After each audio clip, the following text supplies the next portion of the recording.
In this video, I'm going to compare the brand new 2023 Hyundai Palisade with the Kia Telluride and let you know which one I would buy. Both start at around $38,000. They have almost identical dimension both inside and out. Both come with optional all-wheel drive. They're both powered by the same 3.8-liter V6 engine with 291 horsepower, and they both have the same fuel economy rating. So how would you set these apart?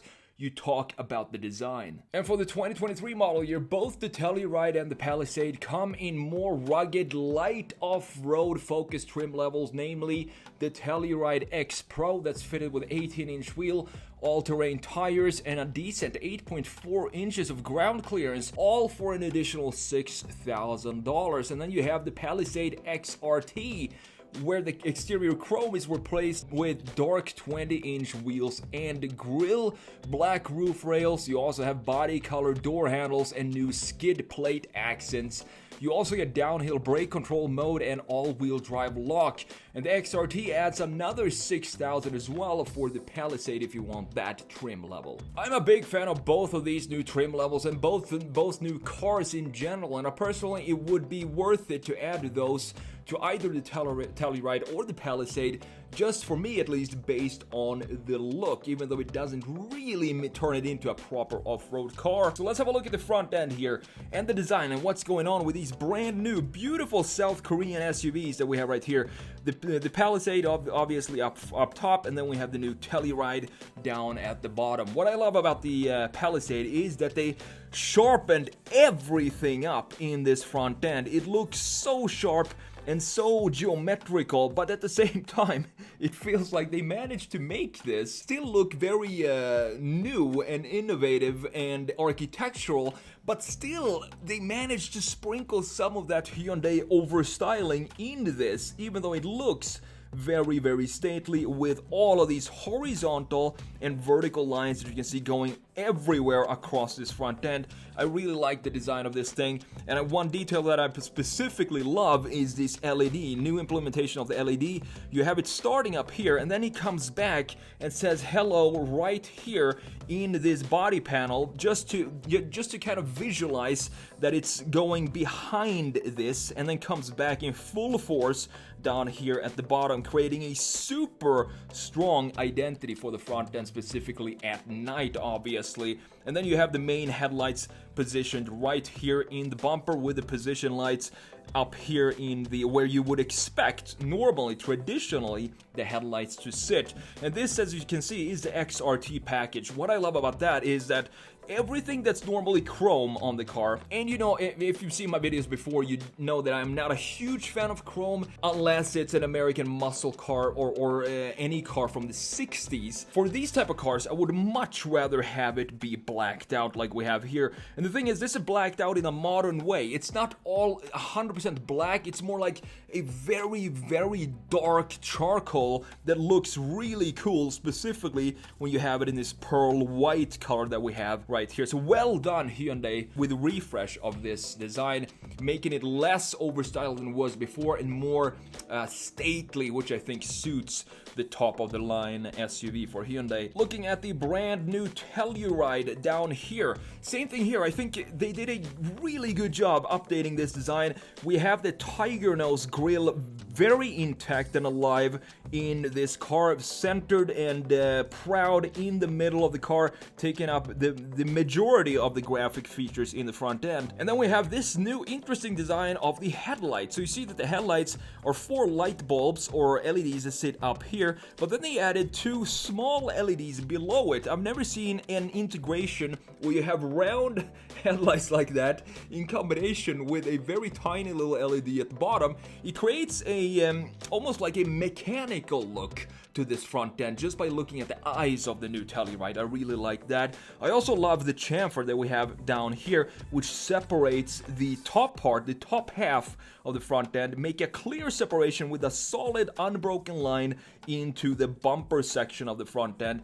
This is what I want to see when we have, you know, top of the line models and a bit more restraint in the styling and have more traditional placements of the graphic features, and also creating a proper bumper like we have right here. I really like that. And this chamfer here is just beautiful, housing the lower part of the details and graphics in the front end of the new Telluride. However, if there is one thing that I would like to change on this front end, it would be maybe have this line. You can see this line going in from the side intake. Maybe have that go across and parallel with the top bumper chamfer up here. So have it be something like this. I can show you like this. So we have this is the after and this is the before, just to create even more stateliness in this design and even more separation between the top and the lower part. But that's just a tiny detail that if I were to change anything in the front end, that would probably be it for the Kia. Looking at the side view, as you can see, these are not now the off-road packages or soft off-road appearance trim levels for the Palisade and the Telluride. These are the more luxurious trim levels. And what I like about the Hyundai is that we have a very, very strong shoulder line that isn't afraid of making a statement right here, going from the very corner of the front end, the headlight or graphics, light graphics in the front end, all the way to the corner of the taillight. And then we have this typical line for the Palisade, this line going into the side and then cutting down right here. And it also goes back up at the top. So we have a nice styling feature right here in the middle of the Palisade, which I think gives it more of a character and more identity and sets it apart from other big SUVs. One detail I think is pretty, that I thought looked pretty strange when I first saw it in 2019, that they haven't changed for the facelift here, is this chrome trim piece that we have going right here. So it goes into the rear window and then it just stops here. It doesn't continue in around or the lower part. This is one of these South Korean trim almost signature design features that we have a lot in Kia as well. I'm going to show you that in just a minute when we look at the Telluride. But they like to experiment with the trim levels and the chrome of the specifically going around the greenhouse, and they do so here in the Palisade as well, as you can see. But in the XRT, these would be blacked out, and the wheels as well. So this still looks good if you want to have a more luxury-oriented Palisade, but I would definitely go with the XRT for the Palisade and the X-Pro for the Telluride. So going down to the Telluride here, you can see that they still have some fun with the chrome trim pieces around the greenhouse, having it be this part right here, and then it sticks up just a tiny bit to create some identity in this car and making it separated from other SUVs. And this is something Kia does with every single model. If you look at every model that they have this chrome piece around the greenhouse doing something unique in every single model. Keep a lookout for that next time you see a modern Kia. Same thing here with the shoulder line. Gorgeous shoulder line, and even a chamfer that stretches into the greenhouse right here from this shoulder. And then we have a big chamfer here, which I really like, adding some hips to this design, looking at it from a rear view, which we're gonna do in just a second. And then we have this little design feature in the front end door. So it looks almost like a dent, like it's not supposed to be there.